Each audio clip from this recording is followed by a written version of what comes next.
Bismillahirrahmanirrahim. Assalamualaikum warahmatullahi wabarakatuh. Alhamdulillahi rabbil alamin. Wabihi nasta'inu ala umuri dunya wad din. Wassalatu wassalamu ala asrafil anbiya'i wal mursalin, Sayyidina wa maulana Muhammadin sallallahu alaihi wasallam wa ala alihi wa man tabi'ahum bi ihsanin ila yaumiddin, amma ba'd. Alhamdulillah, kita bersyukur kepada Allah Subhanahu wa taala.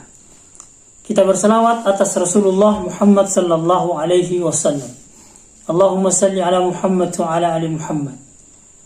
Saudara sekalian, dimanapun berada, di dalam Al-Quran puasa disebutkan dengan dua istilah, yakni siyamun dan saumun, as-siyam dan as-saum. Meskipun keduanya berasal dari akar kata yang sama, namun terdapat perbedaan.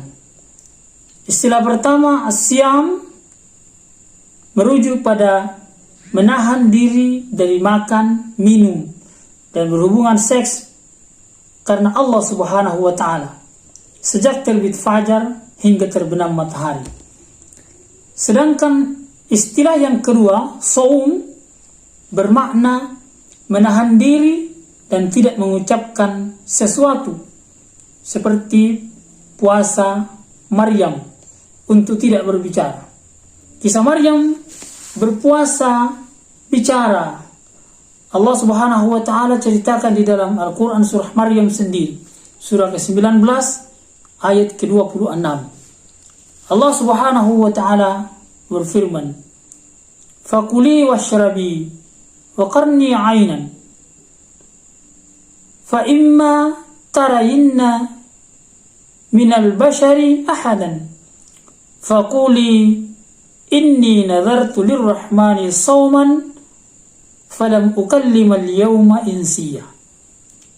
Kata Allah Subhanahu wa taala, maka makanlah, minumlah, dan bersenang hatilah engkau jika engkau melihat seseorang, maka katakanlah, inni nazartu lirrahmani sawman, sesungguhnya aku telah bernazar untuk berpuasa kepada Tuhanku, untuk Tuhanku yang maha pengasih, maka aku tidak akan berbicara dengan siapapun pada hari ini. Saudara sekalian yang dimuliakan Allah Subhanahu wa taala, secara umum surah Maryam ayat ke-26 ini berbicara tentang khitab Allah Subhanahu wa taala kepada Maryam agar ia makan, minum, dan berbahagia di tengah carut marut persoalan kehamilannya yang dipertanyakan oleh bangsa Israel. Ia diperintahkan untuk tidak berbicara sepatah kata pun terkait persoalan yang sedang ia hadapi, dan ia bersabar sampai nanti datangnya kebenaran dari Allah Subhanahu wa taala. Terkait dengan ini, kehebohan Bani Israel berkenaan kehamilan Maryam adalah memang hal yang wajar, sebab ia dikenal sebagai sosok yang mulia dan tidak pernah disentuh oleh laki-laki manapun. Ibnu Katsir menuturkan dalam Qasas al-Anbiya, Maryam memusatkan perhatiannya untuk beribadah kepada Allah Subhanahu wa taala di masjid. Ia hanya akan keluar ketika masa haid atau ada keperluan yang mendesak yang harus dia tunaikan. Maka kebingungan tersebut melanda masyarakat pada saat itu, bahkan kemudian dialami juga oleh orang terdekat Maryam. Di antaranya adalah Yusuf bin Yakub, sepupu Maryam sendiri, dan orang yang pertama yang menyadari akan kehamilan Maryam. Maka beliau terkejut ketika melihat tanda-tanda kehamilan pada diri Maryam. Ia merasa bingung dengan kejadian yang dilihatnya, sebab ia yakin bahwa Maryam adalah perempuan mulia dan jauh dari berbagai perbuatan-perbuatan dosa. Maka untuk menghilangkan kebingungannya tersebut, Yusuf bin Ma'ruf ini mendatangi Maryam dan bertanya kepadanya, "Wahai Maryam, mungkinkah ada tumbuhan tanpa ada bijinya?" Ini adalah sebuah kiasan mengenai kehamilan Maryam. Maka Maryam lalu menjawab, "Ya, Allah Subhanahu wa ta'ala telah menciptakan Adam tanpa adanya laki-laki dan perempuan." Maka Yusuf berkata bahwa kalau begitu, ceritakanlah tentang kondisimu kepada aku. Maka Maryam menceritakan kondisinya yang sesungguhnya, bahwa ia telah mengandung seorang anak yang Allah Subhanahu wa ta'ala anugerahkan tidak melalui perkawinan antara laki-laki dan perempuan, tetapi ditiupkan langsung ke dalam rahimnya atas izin Allah Subhanahu wa ta'ala. Ia juga diberitahu bahwa anak itu kelak akan menjadi seorang nabi dan seorang rasul Allah Subhanahu wa ta'ala. Maka jawaban Maryam ini diceritakan oleh Allah Subhanahu wa ta'ala di dalam Al-Quran. Pembahasan kita kali ini intinya bukan di situ. Persoalan yang kedua yang berkaitan dengan puasa ini, Allah Subhanahu wa ta'ala perintahkan kepada orang-orang yang beriman. Di dalam Al-Quran surah Al-Baqarah ayat 183. Allah Subhanahu wa ta'ala berfirman, "Ya ayyuhalladzina amanu kutiba alaikumus-siyam." Wahai orang-orang yang beriman, diwajibkan atas kalian untuk berpuasa. Allah memerintahkan kepada orang-orang beriman, orang-orang Islam yang beriman, untuk berpuasa. Bagaimana cara berpuasanya orang-orang yang beriman itu? Yakni Allah Subhanahu wa ta'ala jelaskan di dalam Al-Quran. Allah berfirman, "Wa kulu washrabu hatta yatabayyana lakumul khaytul abyadu minal khaytil aswad minal fajr. Thumma atimmus siyama ila al-lail." Kata Allah Subhanahu wa ta'ala, "Makan dan minumlah hingga jelas bagimu antara benang putih dan benang hitam, yaitu fajar. Kemudian sempurnakanlah puasa kalian sampai datangnya malam." Saudara sekalian yang dimuliakan Allah Subhanahu wa ta'ala, ini adalah perintah Allah Subhanahu wa ta'ala untuk berpuasa mulai dari terbit fajar sampai terbenam matahari. Ini menunjukkan bahwa puasa yang dilakukan oleh orang-orang Islam adalah dari pagi sampai sore, kira-kira 13 jam. Kira-kira 13 jam.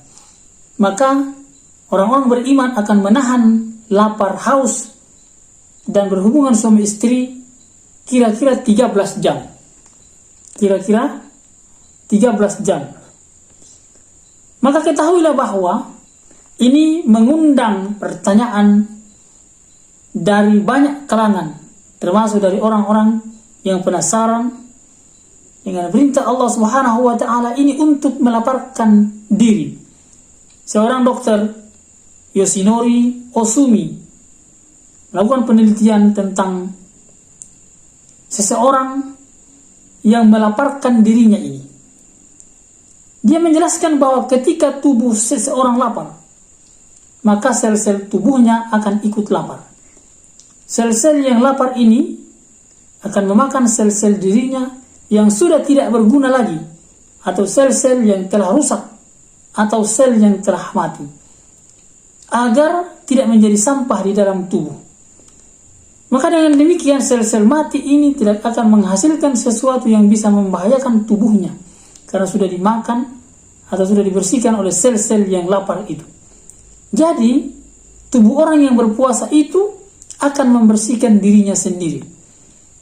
Yoshinori Ohsumi ini telah membuktikan dan menemukan bahwa ketika seseorang lapar atau ketika seseorang sedang berpuasa dalam jangka waktu yang tidak kurang dari 8 jam dan tidak lebih dari 16 jam, maka tubuh akan membentuk protein secara khusus di seluruh tubuh yang kemudian proses disebut dengan autophagism.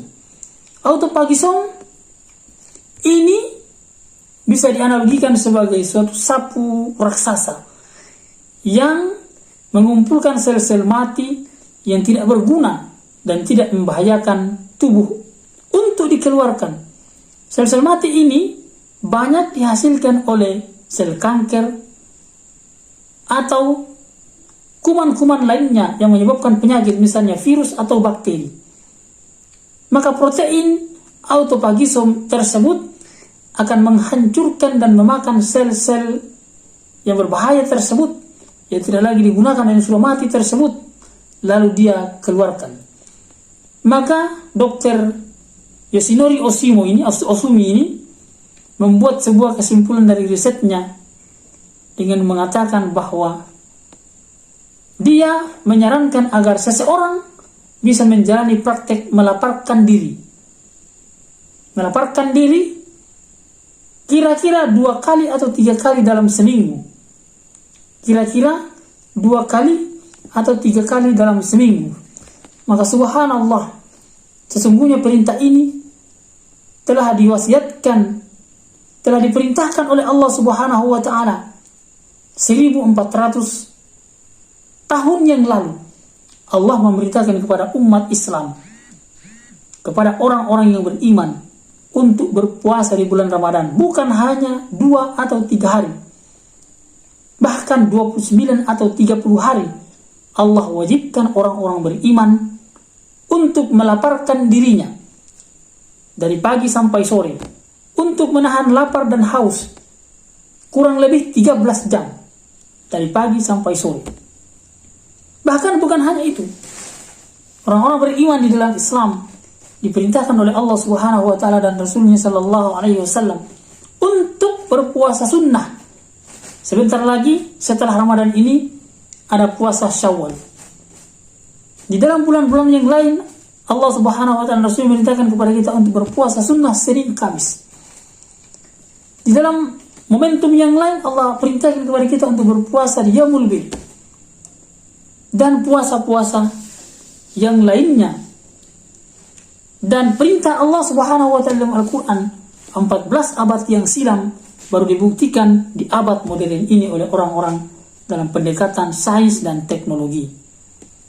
Maka dari penghasilannya ini, dari penelitiannya ini, Yoshinori Osumi mendapatkan penghargaan Nobel di bidang kedokteran. Maka ternyata penelitian itu tidak sampai berhenti di situ saja.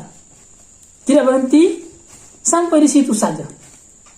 Tetapi kemudian Yoshinori ini menjelaskan bahwa pada jam 12 sampai jam 18 atau sejak siang hari sampai sore hari, maka orang-orang yang berpuasa atau orang yang melaparkan diri itu akan merasa lapar. Orang-orang yang berpuasa itu akan merasa lapar dan bahkan merasa lemas. Tetapi jangan khawatir. Bahkan beliau mengatakan harus bersyukur, karena berarti itu akan dimulai satu proses yang sangat bermanfaat untuk tubuh manusia, yakni proses yang disebut dengan autolisis. Autolisis adalah proses pembuangan sel-sel yang mati atau yang rusak di dalam tubuh manusia. Bayangkan kalau kita lagi tidak puasa, organ pencernaan kita hampir tidak pernah berhenti untuk bekerja.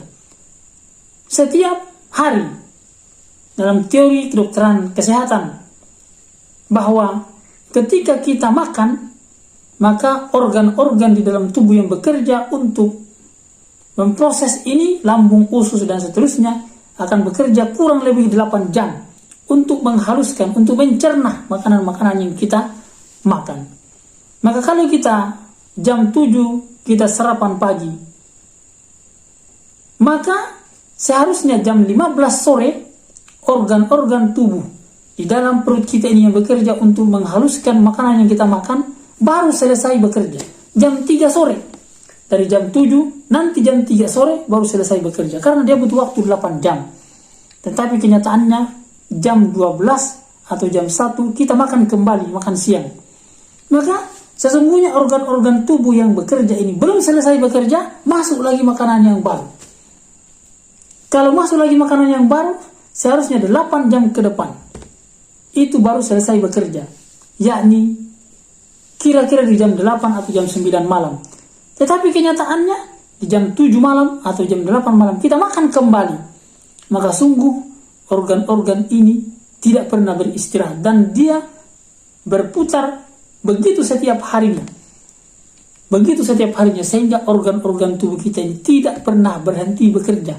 Padahal sesungguhnya jikalau orang-orang yang berpuasa makan sahur jam 4, menahan dari jam 5, kemudian makan nanti jam 6 sore, maka itu 13 jam. Artinya dari jam 5 subuh, dari terbit fajar, dari jam 5 subuh, maka 8 jam kemudian, jam 12, organ-organ di dalam tubuh kita selesai bekerja, selesai melakukan tugasnya untuk menghaluskan makanan untuk disebarkan ke seluruh tubuh. Dan sejak jam 12 sampai jam 8 tidak ada lagi makanan yang masuk. Itu artinya lambung, alat-alat pencernaan beristirahat untuk melakukan pekerjaannya, mengunyah, menghaluskan makanan-makanan. Maka ketahuilah bahwa pada saat itu, pada saat dari jam 12 sampai jam 6 sore, pada saat lambung tidak lagi menerima atau alat-alat tidak menerima makanan baru, maka dia sedang beristirahat. Dan yang dilakukan adalah melakukan bersih-bersih tubuh. Inilah yang disebut dengan proses autolisis ini. Jadi membuang sel-sel yang sudah mati, membuang sel-sel yang sudah rusak dari dalam tubuh kita. Maka tentu makin banyak kita berpuasa, maka akan semakin bersih tubuh kita ini. Subhanallah, Allah Subhanahu wa taala perintahkan kepada orang-orang yang beriman agar dia berpuasa di bulan Ramadan ini 29 hari atau 30 hari, tidak tanggung-tanggung. Maka betapa bersihnya tubuh orang-orang yang berpuasa dari sel-sel yang telah mati, yang menjadi sampah di dalam tubuh kita. Maka berbahagialah orang-orang yang beriman, yang berpuasa di dalam bulan Ramadan ini. Dia tidak hanya mendapatkan derajat keimanan kepada Allah Subhanahu wa taala, derajat takwa di hadapan Allah Subhanahu wa taala, sebagaimana akhir dari ayat 183 surah Al-Baqarah itu, la'allakum tattaqun. Tetapi dia juga menjadi orang-orang yang sehat, menjadi orang-orang yang bersih tubuhnya dari sampah-sampah, dari sel-sel yang telah haus, yang juga itu akan menjadi penyebab penyakit. Maka alhamdulillah binikmatihi tatimmus salihah. Semua ini adalah nikmat Allah Subhanahu wa taala yang diberikan kepada hamba-hambanya agar supaya dia semakin mendekatkan diri kepada Allah Subhanahu wa taala. Maka mari kita maksimalkan puasa Ramadan kita ini, benar-benar berpuasa, benar-benar dengan keimanan kepada Allah Subhanahu wa taala, benar-benar dengan ihtisab, hanya mengharapkan keridhaan Allah Subhanahu wa taala. Demikian, semoga bermanfaat dan bisa kita ambil pelajaran dari perintah Allah Subhanahu wa taala kepada orang-orang yang beriman tersebut. Barakallahu li wa lakum. Subhanakallahumma rabbana wa bihamdik. Nashhadu an la ilaha illa anta wa astaghfiruka wa atubu ilaik. Wa akhiru da'wana alhamdulillahi rabbil alamin. Wa billahi taufiq wal hidayah. Wassalamu alaikum warahmatullahi wabarakatuh.